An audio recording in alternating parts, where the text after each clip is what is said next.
dihang kaikag sa tanang kabatan-unan sa lalawigan sa Misamis Oriental ang Provincial Youth and Development Office ubos sa pagpangulo ni Miss Aline A. Piñalosa uban si Provincial SK Federated President Board Member Kerwin Gesto de Villa nagpahigayon sa ilang regular meeting and forum.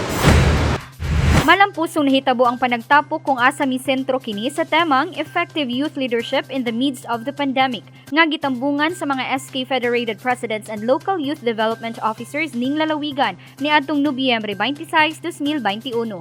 Nagunang tumong niini nga mahingusgan ang mahitungod sa SK Empowerment, December events, financial assistance ug lakip ang election of officers AYDO. Ana usab ang presensya ni DILG Region 10 Provincial Director Ms. Marisha C. Naibe, human nahimong speaker nga nagpaambit og inspirasyon may kalabutan sa tema sa kalihukan.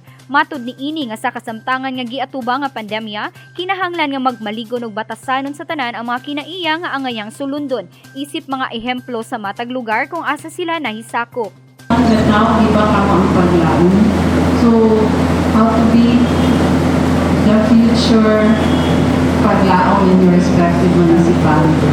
You should be a good leader with a heart that cares, a leader that cultivates love. Samtang pinaagi sa virtual, mipadala sa iyang video message si National Youth Commission Cluster Head Northeastern Mindanao, Ms. Karine B. Anuver, nga mihatag og makadasig nga mensahe alang sa tanang youth leaders. Dako ang pasalamat sa mga partisipante nga youth leaders ngadto na sa panggamahan ng probinsya sa Misamis Oriental, hilabi na ni Governor Bambi Imano kung asa mipasalig sila nga paluyuhan nila kini sa tinguha nga mapanalipdan ang mga batan-on batok sa klase-klaseng hulga sa panahon. Sa iyang bahay ni Mr. Ralph de la Cruz nga usa ka local youth development officer sa lungsod sa Magsaysay, malipayong nipadangat sa ilang naugmad ug padayong gihingusgan nga mga nagkadiyang programa luyo sa hagit sa COVID-19 sama sa symposium kalabot sa mental health awareness, hiniusang pagbatok sa teenage pregnancy rate ug COVID-19 nga problema.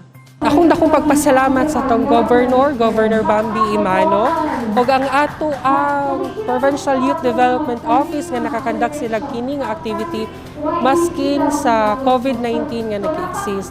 Sila ning kamot kita, ning kamot atong provincial office, panguluhan ni Governor Bambi Imano nga ma-strengthen gyud ang ato ang kabatan-unan nga mga programs and activities alang sa ato ang mga kabatan-unan sa probinsya sa Misamis Oriental.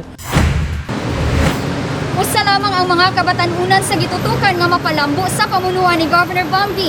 Gani man natukod sa liderato niini ang PYDO, gumikan gikinahanglan nila ang programa, serbisyo ug giya aron sa umaabot sila ang mahimong lideres nga puno sa kumpiyansa ug kahibalo.